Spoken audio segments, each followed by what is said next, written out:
मेकॅनिकचा previous year question paper मधला इनसिमचा question पेपरचा question आहे. तर आता बघू कसं सॉल्व्ह करायचं. एकदम सिंपल क्वेश्चन आहे. तर स्टील ब्लॉक सांगितलं तसा स्टील ब्लॉक आपण ड्रॉ करून घेतला. तो 360 बाय 80 बाय 160 mm चा आहे. म्हणजे त्याची लेंथ किती आहे 360, त्याची विड्थ किती आहे 160 आणि त्याची थिकनेस आहे 80 mm. ती आपण तसं ड्रॉ करून घेतला. त्याचा टेन्साइल फोर्स दिला आहे एक्स डायरेक्शनसाठी 1280 किलो न्यूटन. तो आपण लिहून घेतला तिथं. त्याच्यानंतर त्याचे डायमेन्शन दिले त्या फोर्सला जे लागतील ते त्या डायरेक्शनला. आणि त्याच्यानंतर वाय डायरेक्शनला टेन्साइल फोर्स दिलाय 3456 किलो न्यूटन. तो पण आपण लिहून घेतला. आणि कॉम्प्रेसिव्ह फोर्स दिलाय 5184. मग तो मायनस घेतला, कॉम्प्रेसिव्ह फोर्स मायनस यायचा आणि त्याचे डायमेन्शन दिले जे डायरेक्शनला विथ रिस्पेक्ट टू यायचा. आणि ई दिला आपल्याला इज इक्वल टू 2 × 10⁵ आणि म्यू दिला पॉइझन्स रेशिओ 0.25. ते सगळा गिवन डेटा लिहून घेतला. LBT, PY, PX, PY आणि PZ म्हणजे लोड लिहून घेतले आणि गिवन डेटा जो दिला तो लिहून घेतला. आता पहिले काय करायचं आपल्याला, म्हणजे फाइंड काय करायला लावले, find the change in dimension of the block and also change in volume. तर पहिले काय करू, स्ट्रेसेस काढून घेऊ प्रत्येक डायरेक्शनचे. त्याच्यानंतर आपण चेंज इन लेंथ काढू आणि मग त्याच्यावरून चेंज इन व्हॉल्यूम काढू. तर पहिले काय करायचं, तर स्ट्रेस इन इच डायरेक्शन काढायचं आपल्याला. मग स्ट्रेस आपण पहिले एक्स डायरेक्शनचा स्ट्रेस काढू. त्यासाठी sigma X is equal to, मग त्या डायरेक्शनला लोड किती आहे तो घ्यायचा. आता समजा त्याचा लोड काय आहे PX डिवाइड बाय त्या डायरेक्शनचं डायमेन्शन. मग आता क्वेश्चन पेपरमध्ये आपल्याला डायमेन्शन दिले 160 बाय 80. 160 बाय 80 म्हणजे B × T. ते आपण लिहून घेऊ. मग B × T is equal to त्याचे लोड किती आहे, फोर्स किती आहे 1280 × 10⁵. इथं काय दिले, किलो न्यूटन दिले. आपण त्याचं न्यूटन मध्ये कन्वर्ट करून घेऊ आणि divide by B × T. B किती आपला 160 डिवाइड बाय 180 नुसतं फक्त 80 इज इक्वल टू, याचे कॅल्क्युलेट केलं आपल्याला काय भेटेल, sigma X is equal to 100 Nm². Next आहे sigma Y is equal to PY divide by, आता PY साठी काय दिलेलं आहे, सिग्मा वाय साठी काय दिलेलं आहे 160 360 बाय 80. 360 बाय म्हणजे काय L × T. तर PY किती आपला 3456 multiply by 10⁵ divide by 360 by 80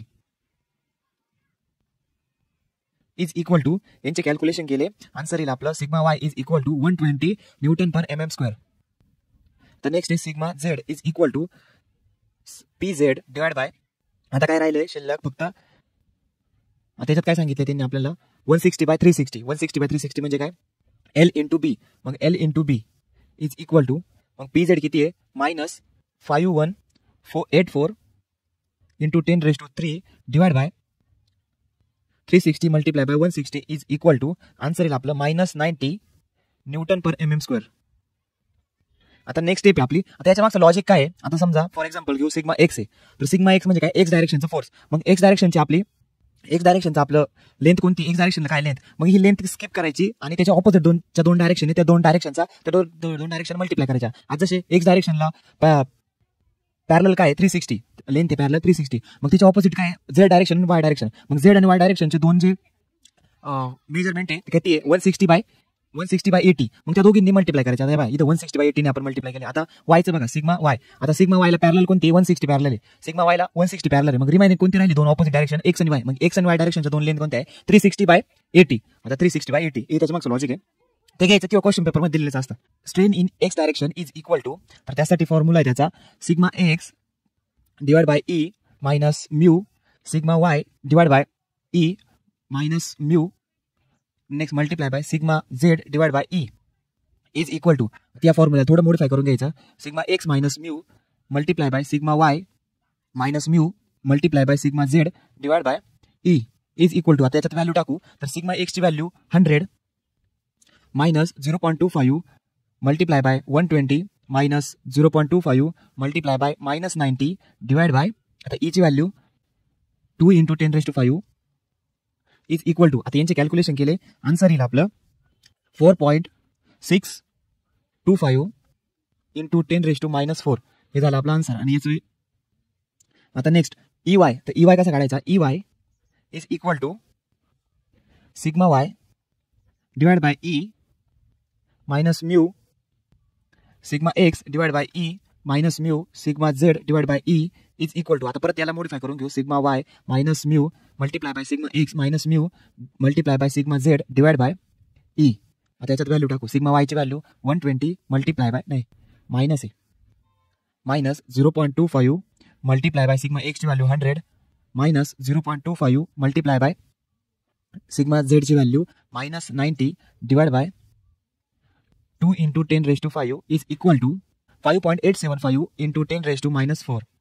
तर EZ इज इक्वल टू, आता EZ साठी काय करायचं, ZY sigma Z divide by E minus mu multiply by sigma X divide by E minus mu multiply by sigma Y divide by E is equal to, आता याला परत modify करून घेऊ, sigma Z minus mu multiply by sigma X minus mu multiply by sigma Y divide by E is equal to, आता याच्यात value टाकू, sigma Z ची value -90 multiply minus 0.25 multiply by sigma X ची value 100 minus 0.25 multiply by sigma Y ची value 120 divide by E ची value 2 × 10⁵ is equal to, आता याची calculation करू, मायनस 7.25 × 10⁻⁴.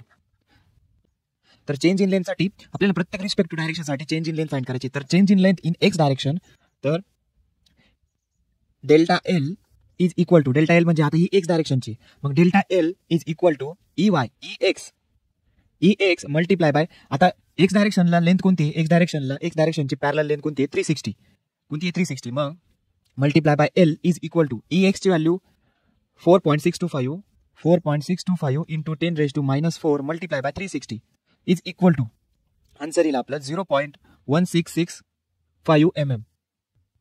आता next change in length in Y direction, so Y direction is equal to delta L is equal to EY multiply by, आता Y डायरेक्शनचं parallel कोणती, Y डायरेक्शनची parallel width आहे किती, 160, त्याला काय म्हणतो आपण बी, विड्थला काय म्हणतो बी, मग बी इज इक्वल टू, मग EY ची value 5.875 multiply by × 10⁻⁴ multiply by 160 is equal to, आणि आन्सर येईल आपलं 0.0940 mm. आता next Z direction, Z is equal to delta L is equal to EZ multiply by, आता काय राहिलं T, म्हणजे Z डायरेक्शनला पॅरलल काय आहे T थिकनेस, मग T is equal to EZ ची value -7.25 × 10⁻⁴ multiply by AT is equal to -0.0580 mm. हे झालं चेंज इन लेंथ. आता चेंज इन लेंथ, आता आपलं फायनल राहिलं चेंज इन व्हॉल्यूम. तर चेंज इन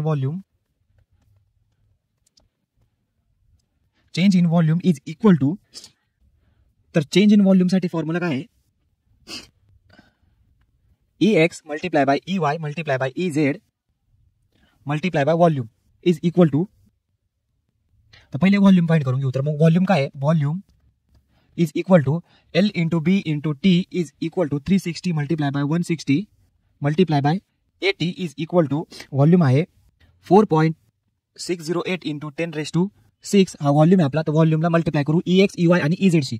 मग EX EY आणि EZ काय आहे, EX ची व्हॅल्यू 4.625 × 10⁻⁴ मल्टिप्लाय बाय EY ची व्हॅल्यू 5.875 × 10⁻⁴ मल्टिप्लाय बाय Z ची व्हॅल्यू -7.25 × 10⁻⁴, ब्रॅकेट कंप्लीट, आणि मल्टिप्लाय बाय व्हॉल्यूम किती आपला 4.608 × 10⁶ इज इक्वल टू, आणि डेल्टा व्ही म्हणजे change in volume is equal to 1497.6 mm⁴.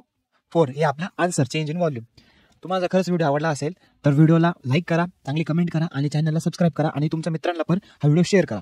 Thank you so much for watching.